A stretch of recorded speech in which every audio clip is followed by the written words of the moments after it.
Halo semuanya, selamat datang kembali di channel aku Ajeng Septin. Baik, di video kali ini aku mau bahas tentang apa aja sih yang menjadi penyebab kalian tuh tidak lolos di SNBT tahun 2024 ini.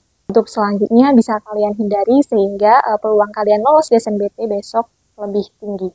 Yang pertama, karena nilai UTBK kalian tidak masuk dalam pemeringkatan kuota penerimaan dari PTN atau jurusan terkait.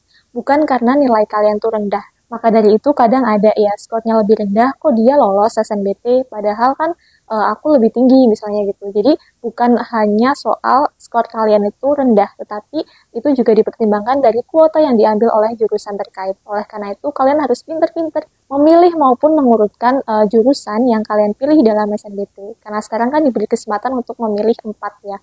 Aku saranin untuk memaksimalkan peluang kalian, kalian isi 4-4-nya yang tentunya dipilih dan diurutkan berdasarkan minat serta kualitas dari setiap jurusan dan juga PTN terkait. Diurutkan dari yang terbaik. Karena kan setiap kampus itu ada kuota-kuota tersendirinya. Kuota untuk SNBP itu berapa persen, SNBT berapa persen, serta seleksi mandiri berapa persen.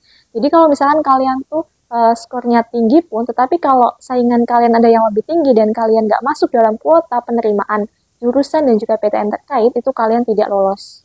Jadi di sini bukan hanya tentang skor kalian yang rendah gitu, enggak. Seperti tadi yang udah aku sampaikan, makanya kadang ada skornya lebih rendah kok dia lulus di PTN tersebut. Ya karena mungkin yang minat di jurusan tersebut skornya tidak setinggi dengan jurusan kalian. Yang kedua, kalian berhalangan hadir sesuai dengan jadwal yang telah kalian dapatkan. Misalnya sakit ataukah kalian telat. Nah ini perlu kalian ketahui ya bahwasanya UTBK itu tidak ada pengulangan. Seandainya kalian pun sakit atau ada kepentingan yang mendesak sehingga kalian tidak bisa datang pada saat jadwal kalian itu tidak ada pengulangan. Maka dari itu aku saranin ketika kalian mau UTBK, kalian harus mempersiapkan dari diri kalian sendiri. Seperti contoh misalnya supaya tidak sakit pada saat UTBK, kalian jaga kesehatan kalian, pola makan, pola tidur, supaya nanti pas UTBK-nya kalian bisa berangkat. Apabila kalian telat 10 menit pun atau 5 menit pun ketika sesi tersebut sudah memulai mengajarkan soal UTBK, kalian tetap nggak boleh masuk. Oleh karena itu, aku saranin buat teman-teman yang mau UTBK, silahkan datang maksimal 1 jam sebelum jadwal kalian dimulai. Jadi kalau misalnya jadwal kalian dimulai jam 7, silahkan kalian datang ke pusat UTBK jam 6. Itu untuk kayak cari aman aja sih, soalnya sebelum memasuki ruang UTBK itu kalian akan dimasukkan ke dalam suatu ruangan tertentu untuk proses pengecekan data dan lain sebagainya. Itu memerlukan waktu kan ya. Maka dari itu aku saranin datangnya amannya itu maksimalnya ya 1 jam sebelum jadwal kalian dimulai. Ketiga atau yang terakhir yakni kalian ketahuan atau terbukti melakukan tindak kecurangan ketika kalian UTBK. Di tahun yang sudah-sudah semua tindak kecurangan itu pasti ketahuan. Maka dari itu kalian jangan sampai berpikiran untuk melakukan hal-hal yang tidak-tidak atau berbuat curang ketika kalian UTBK.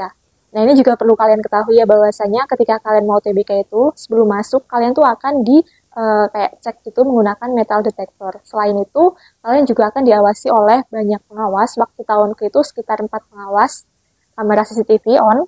Makanya kalau misalkan ada 1 orang pun terindikasi melakukan kecurangan maka itu bakal ketahuan dan akan ditulis di berita acara sehingga nantinya pas pengumuman SNBT, kalian tuh tidak mendapatkan pengumuman alias kosong. Nah, itu tanda-tanda peserta yang didiskualifikasi. Oke, itulah penyebab-penyebab yang membuat kalian bisa dinyatakan tidak lolos SNBT. Semoga apa yang aku sampaikan tadi dapat bermanfaat untuk teman-teman semuanya, dan teman-teman bisa menghindari hal-hal yang udah aku sebutkan tadi. Oke, terima kasih sudah nonton video ini. Sampai jumpa di videoku yang selanjutnya.